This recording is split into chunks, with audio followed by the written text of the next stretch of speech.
Vous pouvez prendre place dans sa présence. Nous sommes là pour lui.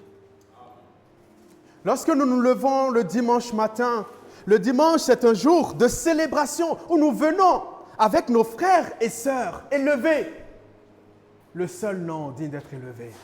Le nom de Jésus-Christ, le seul nom qui a été donné pour le salut de nos âmes. La Bible me dit le seul nom devant qui tout genou fléchit, dans les cieux, sous la terre, sur la terre. Le nom de Jésus-Christ. La Bible dit qu'en dehors de lui, il n'y a point d'autre Dieu. Il est l'unique et le seul vrai Dieu. Celui qui est digne d'être adoré. Les 24 vieillards, ils jetèrent leur couronne devant lui et dit, Saint, Saint, Saint est l'Éternel. L'honneur et la gloire lui soient rendus maintenant et pour l'éternité. Car il est digne de recevoir honneur, louange et gloire. Pourquoi? Parce qu'il a créé toutes choses. Ce matin, je vous l'ai dit, le cœur de Dieu ce matin,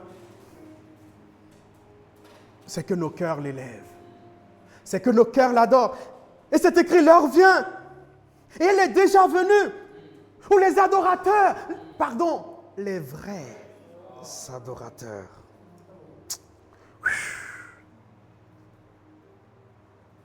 Les vrais adorateurs. Les vrais adorateurs, ça voudrait dire quoi? Qu'y aurait-il des faux adorateurs? Parce que si on parle de vrai, ça veut dire qu'il y a des faux. Mais la Bible me dit que les vrais adorateurs, eux, à la bonne heure, c'est bon? Il dit, l'heure vient, autrement dit, à la bonne heure. La bonne heure, c'est quoi? C'est cette heure où désormais c'est le Saint-Esprit qui nous remplit. C'est le Saint-Esprit qui nous inspire. C'est le Saint-Esprit qui nous fait faire quoi? Adorer. Comment? En esprit et en vérité. L'heure vient et elle est déjà venue. Jésus, alors qu'il était là, il dira cela à ses disciples, il dit, l'heure vient les amis, l'heure vient. Pourquoi? Je ne suis pas encore allé à la croix. Je ne suis pas encore glorifié. Mais quand cela se fera, je vous enverrai le Saint-Esprit. Et lui, quand il viendra, il vous conduira dans l'adoration parfaite. Quelle adoration? En esprit et en vérité. L'adoration en esprit, c'est cette adoration où on ne vient pas simplement dire ce que nous on pense. C'est cette adoration où ce qui nous intéresse, c'est le cœur de Dieu. On dit, Seigneur, nous sommes là pour toi. Comme les 24 vieillards. Ils vont venir devant Dieu, mais ils ont quoi? Des couronnes sur la tête. Des couronnes. Mais qu'est-ce que c'est que ces couronnes? Une couronne, c'est quelque chose que tu as sur la tête qui signifie quelque chose aux yeux des autres et pour toi-même. Quelque chose que tu as obtenu. Quelque chose que tu as mérité. Une couronne, c'est une récompense suite à quelque chose que tu as gagné, suite à un effort que tu as fait, suite. Dans notre pays, par la grâce de Dieu, récemment, le plus grand club de football de notre pays a gagné la Champions League. Ils ont reçu quoi? Un trophée. Ce trophée, en réalité, leur donne une couronne. Qui peuvent partout. Nous sommes les champions. Nous sommes les champions. Mais pour y arriver, ils ont dû travailler très fort, très durement. Mais, la Bible dit que les 24 vieillards, ils enlèvent leur couronne et le jettent devant lui. En réalisant qu'en réalité, celui qui donne la couronne, c'est celui qui est là. Celui qui donne la couronne, celui qui nous permet de réussir et d'avoir la couronne, c'est celui qui est assis sur le trône. Donc devant lui, je reconnais que je suis juste son enfant, son instrument, qu'il utilise pour se glorifier. Autrement dit, Jesus, toute couronne que Dieu me permet d'avoir, c'est pour le glorifier lui. Donc, lorsque je reçois une couronne, je vais devant lui, je lui dépose, je dis, Seigneur, cette couronne que tu m'as permis d'avoir est pour glorifier ton Saint-Nom. Est pour glorifier ton Saint-Nom. Mais je ne garde pas la couronne comme un signe de Seigneur. Non, je la mérite. Non, c'est parce que j'ai travaillé dur que je l'ai. Non, mais je ne peux pas l'enlever. Cette couronne aux yeux des autres, c'est ça qui fait mon identité. Mais non, ce qui fait mon identité, vous savez quoi? C'est que je suis enfant de Dieu. Ce qui fait mon identité, vous savez quoi? C'est que Dieu m'aime. Ce qui fait mon identité, c'est, vous savez quoi? C'est que l'amour de Christ m'a lavé, m'a purifié. Et désormais, je suis devenu enfant de Dieu. Ouf! C'est ça mon identité. Mon identité n'est pas dans une couronne quelconque que je peux avoir. Mais mon identité se trouve uniquement en lui, uniquement en Christ.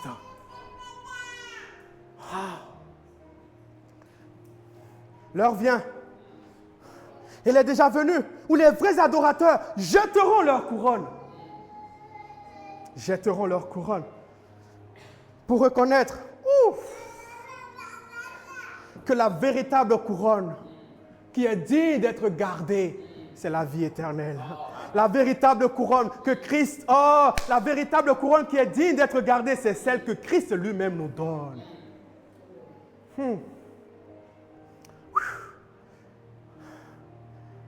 Où en es-tu? Où en sommes-nous? Où en sommes-nous avec notre course perpétuelle de ce monde? Courons-nous après les couronnes de ce monde? Courons-nous après les choses de ce monde? Courons-nous, courons-nous, courons-nous au détriment de la vraie couronne? Au détriment de la vraie couronne? Tout passera. Tout passera. Mais une chose, une seule ne passera pas. La parole de Dieu. L'amour de Dieu pour toi et pour moi. Cette couronne, l'apôtre Paul dira, cette couronne incorruptible. Parce que toutes les autres couronnes sont des couronnes corruptibles. Mais celle-là, elle est incorruptible. Pourquoi? Parce qu'elle vient de Christ lui-même. Et elle durera, vous savez quoi? Pour l'éternité. Toute couronne que l'on peut avoir ici-bas sur cette terre ne durera que temporairement. Regardez, le PSG, eh bien, déjà dans quelques mois, ils remettront leur trophée en jeu. Et peut-être, j'espère, qu'ils feront l'espoir de regagner cela. J'espère pour eux. Et même si ils gagnent même encore cette couronne pendant 5 ans d'affilée, mais tôt ou tard, quelqu'un d'autre reprendra cette couronne pour leur montrer qu'en réalité, ce trophée n'est pas éternel. Mais je viens te dire ce matin que le trophée que Christ nous donne, c'est ce qu'on appelle le trophée éternel. La couronne de justice, la couronne de vie qu'il nous donne. Le juste juge. Oh, l'apôtre Paul dira qu'il recevra une couronne. Il recevra une couronne. Pourquoi? Parce que sur la terre, vous savez, il dira, j'ai achevé la course. Pendant qu'il était sur la terre, l'apôtre Paul dira, je voyais un trophée. Je voyais un trophée. Comme un grand sportif, je voyais un trophée. Mais pas un trophée corruptible. Mais pour ce trophée-là, il fallait que je cours. Pas n'importe quelle course, mais la bonne course pour avoir ce trophée. Et ce trophée, c'est le trophée incorruptible que le juste juge me le donnera. Et c'est pour ça que durant toute ma vie, j'ai couru la bonne course. J'ai combattu le bon combat. Il dira, j'ai gardé la foi. Et désormais, cette couronne me sera donnée, dira l'apôtre Paul, mais pas qu'uniquement à moi, mais à tous ceux qui auront aimé l'avènement de Christ. À tous ceux qui auront cru en Jésus comme Seigneur et Sauveur. Mais j'aime bien, parce que l'apôtre Paul, en disant à tous ceux qui auront aimé son avènement, vous savez ce qu'il voulait dire par là aussi? À tous ceux qui auront couru le bon combat. À tous ceux qui auront fait ce que Dieu leur demande de faire ici-bas, sur cette terre. À ceux qui auront couru dans la bonne direction pour avoir la bonne couronne. J'aimerais en cet instant déjà que chacun prenne juste 30 secondes pour demander à celui qui sonde les cœurs, nous dit la parole, et qui sonde les reins pour dire le profond de nous. de dire, Seigneur, où est-ce que j'en suis? Où est-ce que j'en suis? Suis-je sur le chemin où je combats le bon combat? Suis-je sur le chemin où je mène la bonne course qui me permettra d'avoir ce trophée que toi seul me donneras? Ce n'est pas égoïste. Hein? Non, non, l'apôtre Paul nous dit, hé les gars, sur la terre là, ah non, non, non, j'ai sacrifié ma vie. Sur la terre là, j'ai donné ma vie pour Christ. Et je sais, comme il dit dans sa parole, même un seul verre d'eau donné à un des siens, nous avons une récompense. L'apôtre Paul dira, moi, combien de fois j'ai été battu? Combien de fois pour ma foi j'ai failli mourir? Combien de fois? Combien de fois? Il dira, comme preuve de son apostolat, il va citer pour lui, ça, ce sont ses couronnes. Alors que beaucoup étaient là, oh mais moi j'ai ceci. Non, non, non, l'apôtre Paul c'était quoi? C'était moi. J'ai reçu combien de fois des coups? Combien de fois on a failli me faire mourir? Combien de fois? Combien de fois? Combien de fois? Et même combien de fois les églises me donnent tellement de soucis. Mais je suis conscient que cela, c'est la bonne course que je mène. Pour avoir cette couronne incorruptible. Où en sommes-nous? Où en sommes-nous? Prenons 30 secondes et demandons simplement, Esprit de Dieu, révèle-moi où est-ce que j'en suis. Suis-je sur la bonne course? Suis-je en train de mener la bonne course? Sinon, ramène-moi sur ton chemin. Ramène-moi sur ton chemin. Ramène-moi, si tu me vois en train de courir, après des couronnes corruptibles de ce monde, après des couronnes sans valeur de ce monde, s'il te plaît, Esprit de Dieu, ramène-moi sur ton chemin. Ramène-moi sur ton chemin où je peux courir désormais vers cette belle couronne incorruptible que toi, le juste juge, tu me donneras. Père, je sais que ce n'est pas un acquis, mais je sais une chose, c'est que cette prière, c'est la prière que tu agrées. Parce que c'est un enfant qui vient devant toi et qui te dit humblement, Père, j'ai envie de faire ta volonté, mais je n'arrive pas. Viens sonder mon cœur, viens me sonder et remplis-moi de ta force pour le faire. Ah.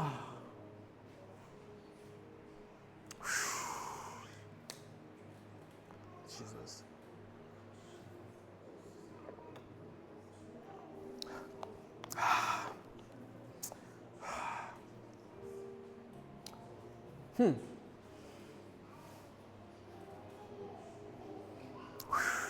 Jesus.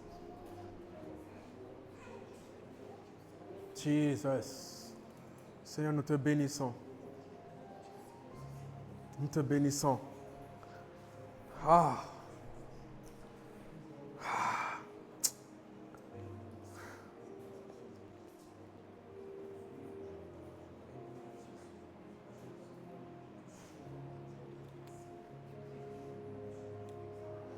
Seigneur, ne nous laisse pas. Ne nous laisse pas nous détourner à gauche ni à droite de ta volonté pour nos vies. Mais garde-nous sur ton chemin. Garde-nous sur ton chemin. Wow. Wow. Yes. Holy, holy, holy. Alors que nous nous tenons devant toi, en toute humilité, où nous te faisons part de notre incapacité, Esprit de Dieu, viens nous remplir. Remplis-nous, remplis-nous, remplis-nous. L'apôtre Paul, il trouvera cela comme un exploit. Il dira, j'ai gardé la foi. Père, si l'apôtre Paul le dit, à plus forte raison, nous ce matin, on veut te dire, Seigneur, nous ne sommes qu'au début. Viens nous garder. Viens nous garder dans ta foi. Viens nous garder sur ton chemin. Viens nous garder dans la bonne course au nom de Jésus. Nous voulons être de vrais adorateurs qui t'adorent en esprit et en vérité. L'adoration, chers frères et sœurs, l'adoration, ce n'est pas juste élever la voix. Non, l'adoration ne s'arrête pas là. D'ailleurs, la première fois où le mot adoration apparaîtra dans la Bible, vous savez à quelle occasion? C'est lorsqu'Abraham était en route pour aller sacrifier son fils. Il dira au serviteur, moi et le jeune homme là, nous allons adorer Dieu. Là, il n'y avait pas de guitare. Il n'y avait pas de piano. Là, c'était même pas des chants. Mais là, il dit, je vais adorer. Autrement dit, je vais sacrifier pour celui qui m'a tout donné. L'adoration, vous savez quoi? C'est de réaliser que Dieu a tout fait pour lui. C'est de réaliser que Dieu nous a créés pour lui. Et en retour, nous lui redonnons tout. Et c'est ça, l'adoration. Et c'est pour ça qu'il dit, l'heure vient. Et l'heure viendra où les vrais adorateurs. Ah, ça fait mal. Les vrais adorateurs, c'est ceux qui adorent en esprit et en vérité. Du coup, les faux adorateurs, ils adorent comment? Dans la chair et dans le mensonge. Dans la chair, ça veut dire quoi? Je peux dire, Seigneur, je t'aime. Seigneur, je te donne ma vie.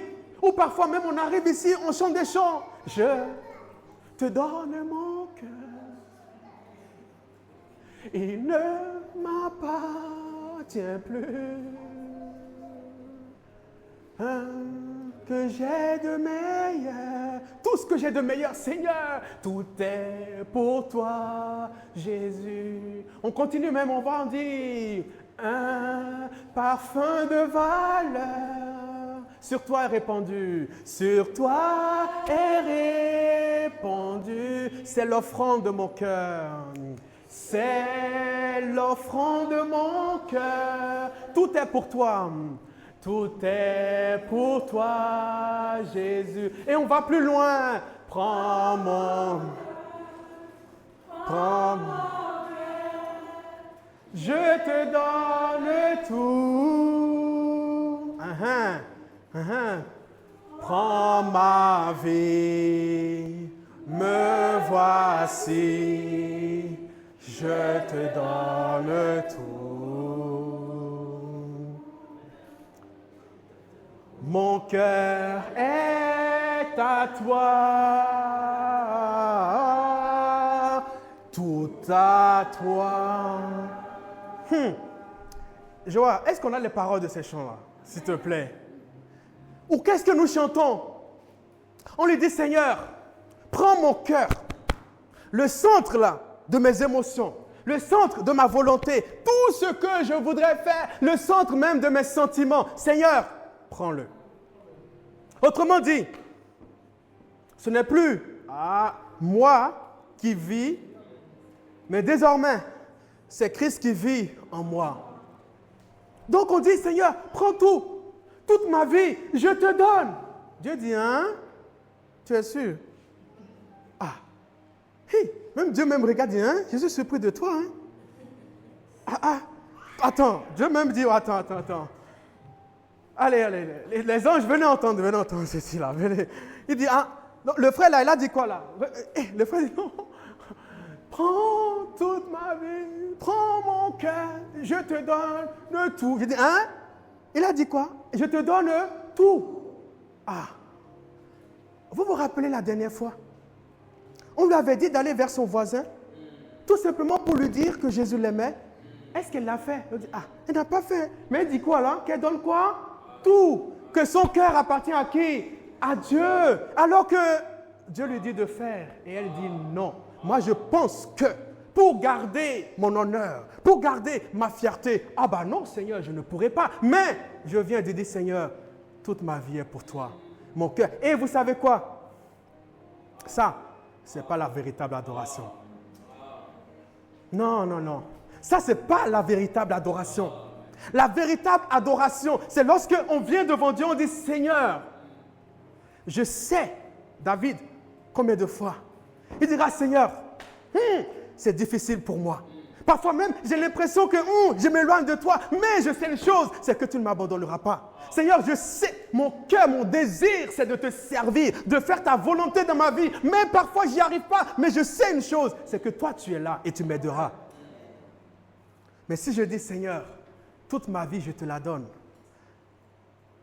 ça veut dire quoi? S'il me dit, là où je suis aujourd'hui, ça veut dire, si je chante ce chant, le Seigneur peut dire, ok, voici, j'ai trouvé quelqu'un. Je devais envoyer quelqu'un en Iran aller annoncer la bonne nouvelle. Donc, le frère là, Ah, Seigneur, non, merci. Il y a une soeur qui vient de dire, je te donne toute ma vie. Allez, envoyons-la. Est-ce que tu es prête? Est-ce que tu es prêt? Ou bien c'est là, tu vas dire, oh Seigneur, vraiment, c'est chaud quand même là-bas. Hein? Il va dire, mais tu m'as dit quoi? Que je t'ai donné, tu me donnes quoi? Toute ta vie. Finalement, ta vie là, est-ce que ça a encore une valeur pour toi? Mais au contraire, tu me la donnes. Et c'est moi qui en fais ce que je... Et c'est d'ailleurs même le fondement de l'évangile. Lorsqu'on reçoit Jésus comme Seigneur et Sauveur. Mais le mot Seigneur, on l'a souvent oublié. Seigneur, ça voudrait dire quoi? Ça voudrait dire maître. Ça voudrait dire maître. Et celui qui est soumis à son maître, c'est appelé un esclave. C'est pour ça que l'apôtre Paul dira, moi, Paul, esclave de Christ. Esclave de Christ, ça veut dire quoi? Désormais, ce n'est plus moi qui vis. Ma vie là, c'est une vie d'esclave au service de Christ. Et c'est ce que Christ me dit de faire que je ferai. Ah, l'apôtre Paul, on vient lui, alors qu'il devait se rendre, mais à Jérusalem, on vient, on lui dit, ah, le prophète vient. Le prophète dit, je sens un truc ici là. Cette personne-là, il y a une personne qui doit aller en Jérusalem, à Jérusalem, etc. Cette ceinture, bref, toute une histoire. Il dit, mais, je ne sens pas bon ce voyage-là. Je ne le sens pas. Je sens que si cette personne-là va à Jérusalem, ça va chauffer. L'apôtre Paul va prendre la parole. Vous savez ce qu'il dira? Il dira au prophète, ça ne veut pas dire que tu es un mauvais prophète. Hein. Tu es un vrai prophète. Mais moi, là, j'ai pris la décision. S'il faut que j'aille pour périr, je le ferai. Pourquoi? Parce que ce n'est plus moi qui vis. C'est Christ qui vit en moi. Et peu importe les circonstances, j'accomplirai le plan de Dieu pour ma vie. Les apôtres, la majorité d'entre eux ont fini en martyrs. Pour qui? Pour le Christ. Parce qu'ils avaient la vision de la couronne incorruptible. Quelle vision as-tu? Quelle vision as-tu? Regardez avec moi.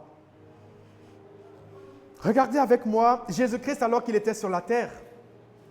Dans Jean 7, au verset 37. Jean 7, verset 37. C'est écrit. Le dernier jour, le grand jour de la fête, Jésus se tenant debout s'écria. Jean 7. Le grand jour de fête, Jésus se tenant debout s'écria. Si, écoutez bien, si quelqu'un a soif, qu'il vienne à moi et qu'il boive. Si quelqu'un a soif, qu'il vienne à moi et qu'il boive. Ouh! Ah, il y a un truc déjà qui m'embête là. C'est le si. C'est le si qu'il y a devant. Il dit si quelqu'un a soif, ça veut dire moi Jésus je suis là. Mais ceux qui viendront à moi là, ce sont ceux qui auront soif. Tout le monde ne viendra pas à moi. Mais seulement ceux qui ont cette soif, ce désir-là, de venir à moi. Moi, je suis là. Et la suite, s'il te plaît, la suite, c'est celui qui croit en moi. Les fleuves d'eau vive couleront de son sein, comme dit l'Écriture.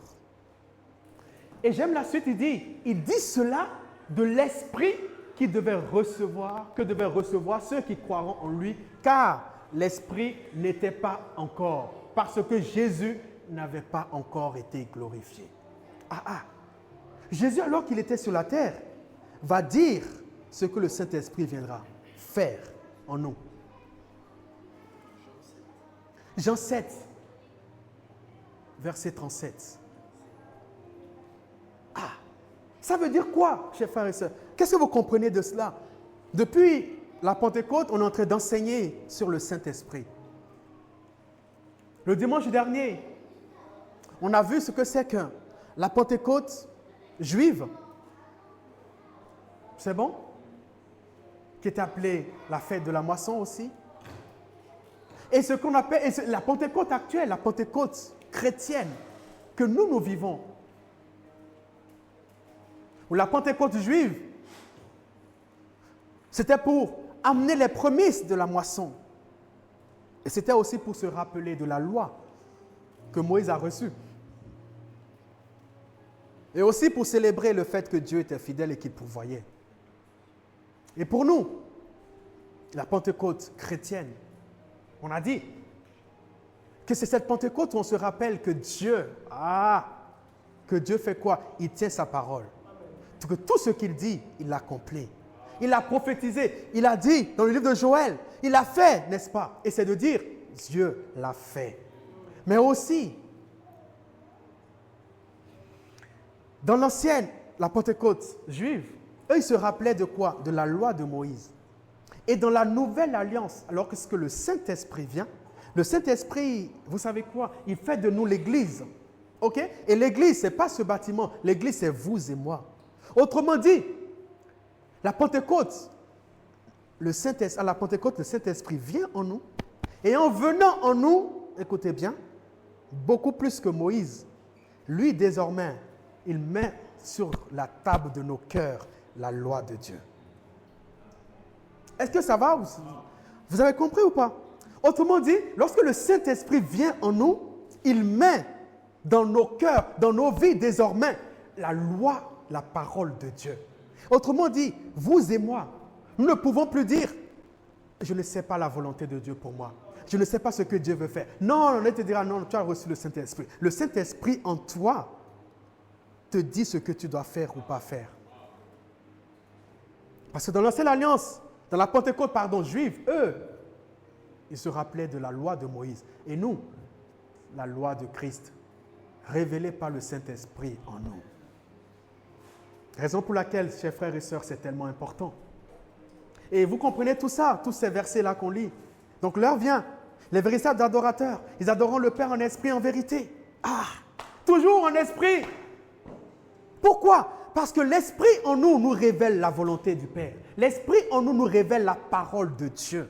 Le Saint-Esprit en nous, chers frères et sœurs, nous révèle la parole et la volonté de Dieu. Et on avait dit aussi qu'alors que les Juifs, ils emmenaient les prémices de leur moisson. Et Dieu, dans sa souveraineté, le jour de la Pentecôte, il y a eu une moisson de 3000 âmes, comme aussi des prémices. En disant, voici, l'Église vient de naître par l'assistance du Saint-Esprit. Et voici les prémices. Et derrière cela, des milliers, des millions et des milliards suivront. Et on s'était posé la question de dire, nous, en tant que chrétiens, lorsqu'à chaque année, on fête la Pentecôte, est-ce que nous ramenons aussi des prémices au Seigneur? Les promesses de quoi ramenons-nous au Seigneur?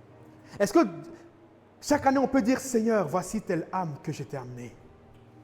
Seigneur, est-ce qu'on peut dire, voici telle âme, telle personne qui était dans la boue du péché, voici telle personne qui vivait une situation compliquée, mais par ta grâce, Seigneur, tu m'as utilisé pour la sortir de cette circonstance. Et cette personne ne sera que les promesses de beaucoup d'autres personnes qui viendront derrière. Est-ce que nous en sommes là, chers frères et sœurs? Est-ce que nous nous posons? Pourquoi? Parce que le Saint-Esprit, regardez, celui qui croit en moi, les fleuves d'eau vive couleront de quoi? De son sein. Couleront de son sein. Autrement dit, Jesus, le Saint-Esprit vient dans ta vie et dans ma vie pour que nous soyons une grande bénédiction pour les autres. Est-ce que quelqu'un me comprend? Le Saint-Esprit vient dans nos vies pour que nous soyons une bénédiction pour les autres. Très souvent, on est là, Saint-Esprit, oui, mais Jésus, pendant qu'il était sur la terre, qu'est-ce qu'il a fait? Il n'a fait que servir. Il n'a fait que servir. Il n'a fait que, la Bible dit, il allait de lieu en lieu en faisant du bien. Il ne fait que servir. Il a lavé même les pieds de ses disciples qui étaient surpris. Il a été jusqu'à la croix pour vous et pour moi. Il nous a fait quoi? Il nous a servi. Et puis, ce n'est pas fini. On aurait pu croire qu'au ciel, Jésus se repose de ce qu'il a fait. Mais la Bible me dit qu'il intercède pour toi et pour moi. Qu'est-ce qu'il fait? Il nous sert encore. Autrement dit, la notion du service pour Dieu, nous sommes faits pour cela. Il dit, ceux qui recevront le Saint-Esprit, voici l'adoration qu'ils m'apporteront. Cette adoration, c'est quoi? C'est que des fleuves d'eau vive couleront. Mais les fleuves d'eau vive, ça coule pour faire quoi? Pour nourrir les autres. Ça coule pour nourrir les autres. Ça coule pour rafraîchir les autres. Ça coule pour étancher les autres. Ça coule pour faire du bien aux autres. Et il dit cela du Saint-Esprit. Pourquoi lorsqu'on est rempli de cet esprit, on est mal compris des autres? Lorsque les apôtres, on peut dire, mais c'est pas possible. C'est pas possible ça. Pierre et Jean, ils annoncent l'évangile, on les attrape. Le Sanhédrin, donc la justice de l'époque, ils les attrapent et disent, mais hé les gars, bon, écoutez, on va faire simple. Juste, bon, on ne va pas vous compliquer la tâche, tout ça. Bon, juste on veut une chose. Quand vous allez sortir d'ici là, n'annoncez plus l'évangile. Et puis on vous laissera tranquille. Ils auraient pu dire, oh Seigneur, de justesse là. Ah non Seigneur, là c'est bon. Hein. Et non, on va faire attention, on va annoncer en cachette l'évangile. Comme ça, on ne va pas se faire avoir. Mais, vous savez quoi? Dites avec moi, ils étaient remplis de l'esprit. Ah, encore, dites-le encore une fois. Ils étaient remplis de l'esprit. Et vous savez ce que l'esprit fait? Comme on l'avait dit, il nous conduit dans toute la vérité. Donc la vérité c'est quoi en cet instant-là? C'est que leur vie ne comptait plus. La vérité c'est quoi? C'est que c'est l'évangile qui compte. La vérité c'est quoi? C'est que l'annonce de l'évangile est prioritaire. La vérité c'est quoi? C'est qu'il fallait qu'ils meurent à eux-mêmes. La vérité c'est quoi? C'est que si Christ, oh Jesus, si Christ lui, la Bible me dit qu'il n'a pas regardé comme une proie à arracher son égalité avec Dieu. Mais si Christ, alors qu'il était au ciel, lui il a tout quitté pour venir ici bas sur terre. Il a vécu pendant 33 ans et il est retourné au Père. Les apôtres, le Saint-Esprit en eux disait, hey, non, Christ ici, il n'avait même pas où mettre sa tête. Christ ici ne s'est même pas préoccupé des choses de la terre. Mais Christ a fait une chose, il a annoncé la bonne nouvelle. Pierre, Jean, vous avez une chose à faire, annoncer la bonne nouvelle. Peu importe ce que cela vous coûtera. Peu importe ce que cela vous coûtera. Et alors, remplis du Saint-Esprit, ils vont se tourner vers ceux qui leur ont dit, allez, mais n'annoncez plus l'évangile. Ils vont dire, bon, c'est quand même audacieux. Hein? Ils vont leur dire, écoutez, est-ce que vous-même là, logiquement, vous pensez qu'on doit obéir à vous plutôt qu'obéir à notre Dieu? Mais je comprends, Pierre et Jean, ils étaient dans un truc où, tellement remplis du Saint-Esprit, ils ne pensaient pas que des gens pouvaient avoir un raisonnement comme ça, où en fait on peut juste vivre sans annoncer l'évangile. Le Saint-Esprit en eux mettait tellement l'évidence sur le salut des âmes qu'eux-mêmes disent, mais en fait on a l'impression qu'on est sur notre planète là. Comment selon vous, comment on peut rester, ne pas annoncer l'évangile pour garder notre vie? Ils disent, mais écoutez, désolé, mais c'est la parole de Dieu qu'on suivra. Désolé, peu importe ce que cela nous coûtera, on annonce l'évangile. Où en sommes-nous? Est-ce que le Saint-Esprit est venu dans notre vie en tourisme? Ou le Saint-Esprit vient dans notre vie pour que des fleuves d'eau vive coulent de nous? Souvent on le dit, Saint-Esprit, viens. Et le Saint-Esprit ce matin pose la question, pourquoi tu veux que je vienne? Saint-Esprit, remplis-moi. Pourquoi tu veux que je te remplisse? Parce que j'ai un but, dit le Saint-Esprit. J'ai un but. Mon but n'est pas juste je viens chez toi, oh je suis rempli de Saint-Esprit, oh qu'est-ce que c'est doux, qu'est-ce que c'est bon. Oh. Le Saint-Esprit dit non, c'est pas ça ma mission. Ma mission, c'est que des fleuves d'eau vive sortent de toi.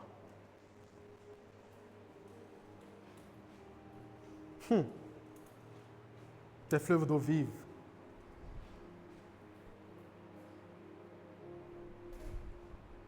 Est-ce que c'est ton désir ce matin? Que des fleuves d'eau vive sortent de toi. Jésus a dit à ses disciples de patienter, d'arrêter, de s'arrêter à Jérusalem jusqu'à ce que le Saint-Esprit vienne.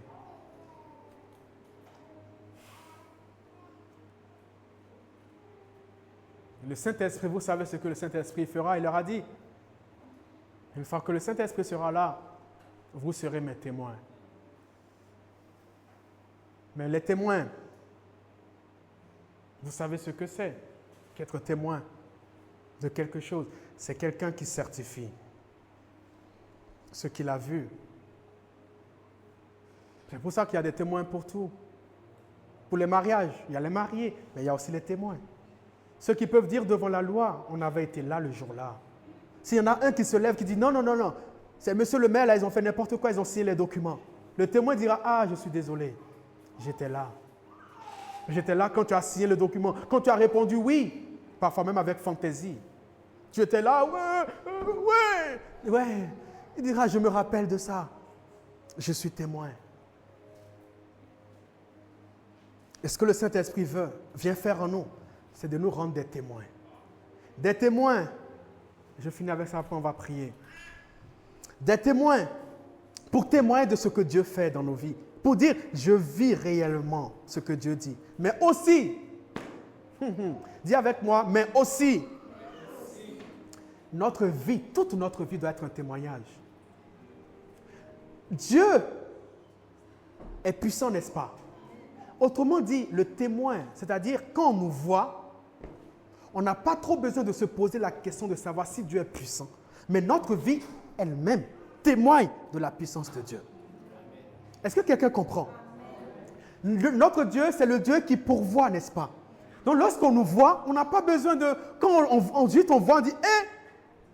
non, ton Dieu là, je veux qu'il soit également mon Dieu.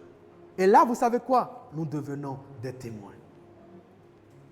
Lorsque, devant l'adversité, tout le monde aurait pu être rempli de rancune et ne pas pardonner. Être là en disant, ouais, il m'a fait tellement de mal. Pourquoi il m'a fait ça? Pourquoi? Mais non, je ne le pardonnerai jamais. C'est tellement gros, c'est grotesque ce qu'il a fait. Je ne le pardonnerai jamais. Le témoin de Christ. Tu lui dis, peu importe ce qu'il m'a fait. Quand je regarde à ce que moi j'ai fait, et malgré ce que j'ai fait, Christ m'a pardonné. Alors moi, quand je regarde ce qu'il a fait pour moi, je lui dis, Père, pardonne-lui, car il ne sait pas ce qu'il fait.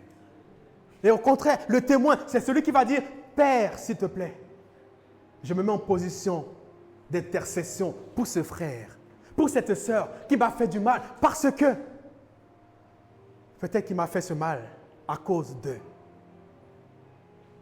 À cause de. Je ne sais pas, mais certainement il y a une raison à cela. Père, s'il te plaît, touche-le. Père, s'il te plaît, touche-le. Ou le témoin, c'est de faire comme Jésus.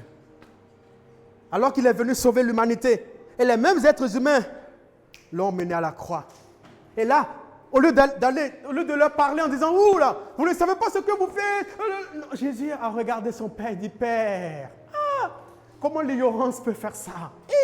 Non, mais je me réjouis pour eux, parce qu'ils seront sauvés. Je me réjouis parce qu'au travers de ce qu'ils sont en train de faire, le salut de plusieurs va sortir. Mais Père, tu sais quoi? Pardonne-leur, car ils ne savent pas ce qu'ils font. Et dans ce monde, et c'est ça les témoins, dans ce monde, Dieu est amour. Dans ce monde, les témoins sont ceux qui manifesteront l'amour de Dieu. Mais pour que cela se fasse, il faut que nous soyons remplis de l'Esprit de Dieu.